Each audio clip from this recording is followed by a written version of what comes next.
So in 5 and 6, be light. Have to be light. All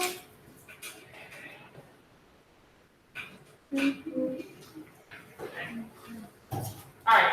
So in numbers 5 and 6, 5 is kind of a unique one. I saw a few of you guys stopped and just didn't do anything with it, which is okay if you're a little nervous about number 5.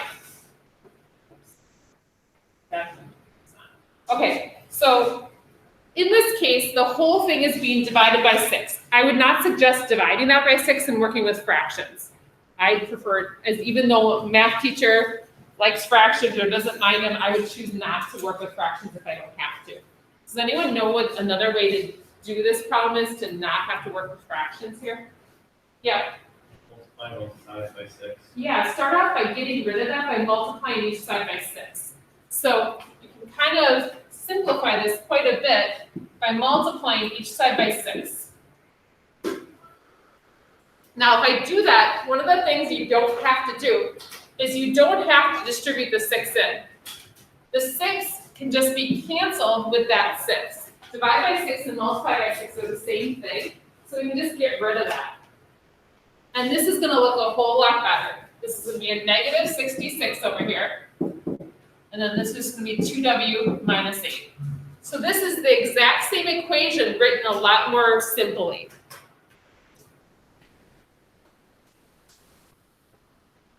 Now, if you love fractions and are okay with working with them, like your answer might still be right, because you don't actually want to multiply the 6 in. So again, if you distribute the 6 in and divide by 6, you're kind of double duty. Like you have to just cancel it out there. So now we're ready to solve this.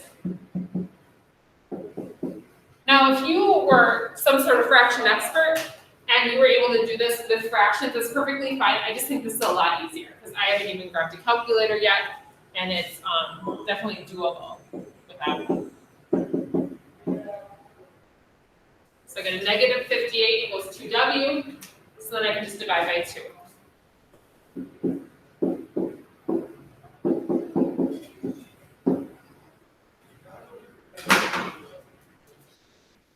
So you actually were good with your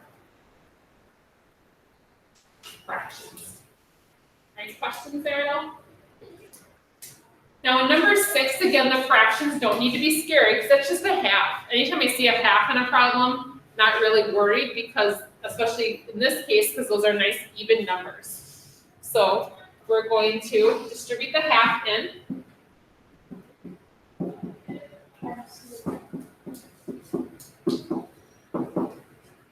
Just to that parentheses. You can combine like terms. So this 2a and negative 5a.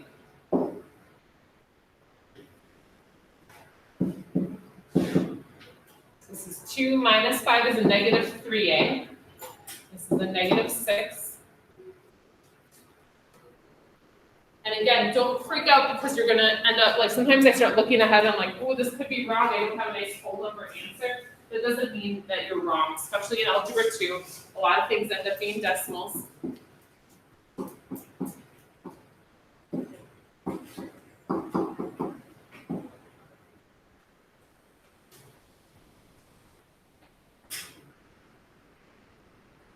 And now we're ready to divide by a negative 3.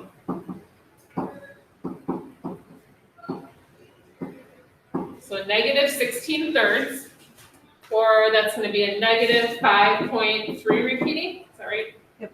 Yeah. Either one is fine.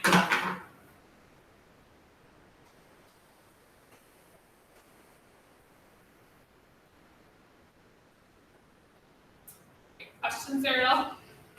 So we'll finish our last few questions off the bottom. Some of them are tougher than others, and especially those last two, maybe some of you guys don't remember how to do that. Once I show you, it really won't be bad. But don't freak out when you see word problems, like just like the Sears Tower problem. I think you see a big paragraph and be like, yeah, I probably don't want to do that. Like, I mean, try it. Like, write down some facts out of this. So, like, in this situation, Angela ate at the same restaurant 4 times. Each time she ordered a salad and left a $5 tip. She spent a total of $54. Write and solve an equation to figure out the cost of each salad. So what is she actually getting charged per salad per day? I don't know, she's running some sort of tab at this place, but she's going to the same restaurant every day. She eats the same thing. It's very exciting. And each day she's leaving a $5 tip. Very generous. All right. So write and solve an equation. So being able to write an equation, a lot of times we try to bypass that. We're like, oh, I can figure this out. I can figure out what the salad costs without doing this. But I really ask you guys do write an equation. Definitely an ACT skill.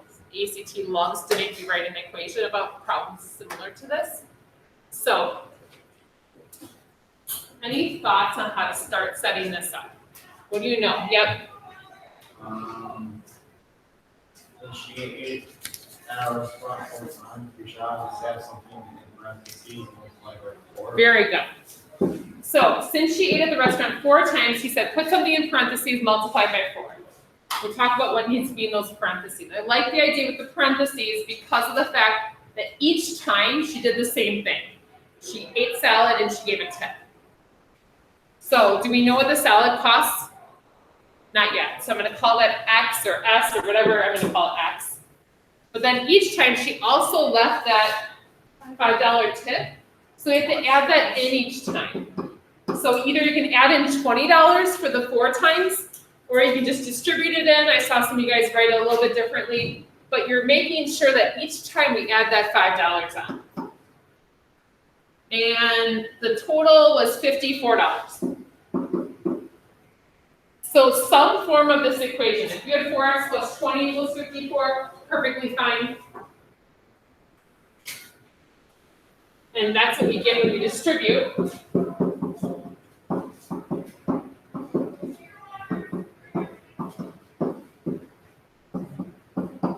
So this is 34. So it ends up being $8.50. Yep. $13.50. 18? $8? What? Oh, then each day, so yeah, each day with the $5 tip. $5 tip on an $8.50 salad's pretty large. Maybe she really likes the waiter or waitress. Oh yeah, Oh, she's yeah, like that is her game. Yeah, you're slick. Angela is my brother's girlfriend. Angela is my mom. All right, are we okay on that? So we will write an equation and solve it. These last couple, they look kind of different than what we've seen here. It says to solve for m, but if you look, there's other variables in the problem. This is something we actually did a bit in geometry, but you end up doing it more as you kind of move on with math and stuff like that, is working with other variables that maybe you don't know the values of. We basically still need to just get m alone, following these same steps. So there's no parentheses I have to worry about. There's no like terms here I have to worry about. So what I can do instead is I just try to get the m alone by undoing what's happening to m. So here's m, and like step 3 on our page before, it said add or subtract to get m alone, or to isolate the variable. What's being added or subtracted to m? The 2 is being multiplied. So what's being added or subtracted to m? Yeah, the 3n. So I can move that 3n away. I'm basically just trying to get m alone.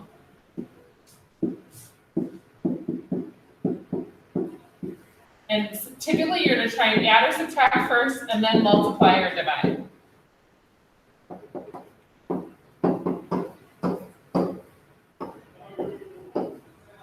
Now are these like terms over here? Can I put p and 3n together? No. So I'm just going to write p plus 3n. I'm trying to get my m alone. So what can I do to get m alone? Yeah, it's being multiplied by 2, so now we're just going to divide by 2. And I can just divide that whole thing by 2.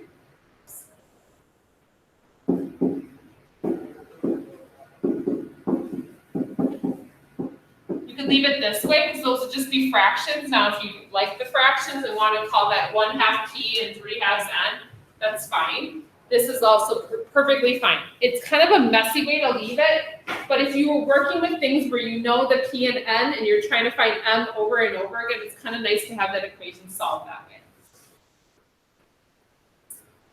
And then finally, we're going to finish with this last one here. Couple of different ways to go about it. I would probably suggest not distributing it in this case. If you did distribute, it'll work out. I think it's just a little bit messier, but it's still okay. We can do it either way. So you can distribute in. Is that what you guys are thinking you would have done anyway? Should we just do that since you would have thought of that? Okay, let's try it.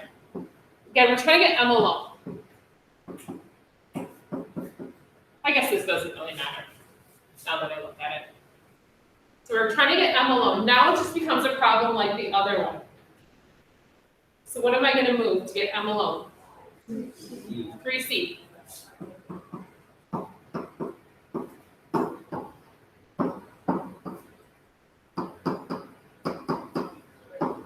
What are C and M doing to each other? Hugging. Hugging or multiplying, one or the other. So we're going to divide by C to get our M alone. Oops, there's a lot of extra dots there, sorry. My hand. Now this would be okay. Otherwise, you might be able to also write it. This is the other way that it might show up depending on if you didn't distribute. E over C plus 3, because these would cancel. So this is also an acceptable way. All right. So homework is listed here for you guys. Again, I think it's in Schoology already. Did anyone look already? Let's see. I'll double check the book pages are in there. If you change your mind and decide you want a textbook, I do have them. I'm not trying to like not push them on you, but at the same time, you don't have to have it. And so, yeah, so you'll work through those problems. They'll be due for tomorrow. You guys have about 15 minutes to get working before the walkers are leaving, which is probably not many of you. But just, yeah. All right, thanks, virtual friends. Our homework is up here also on Schoology.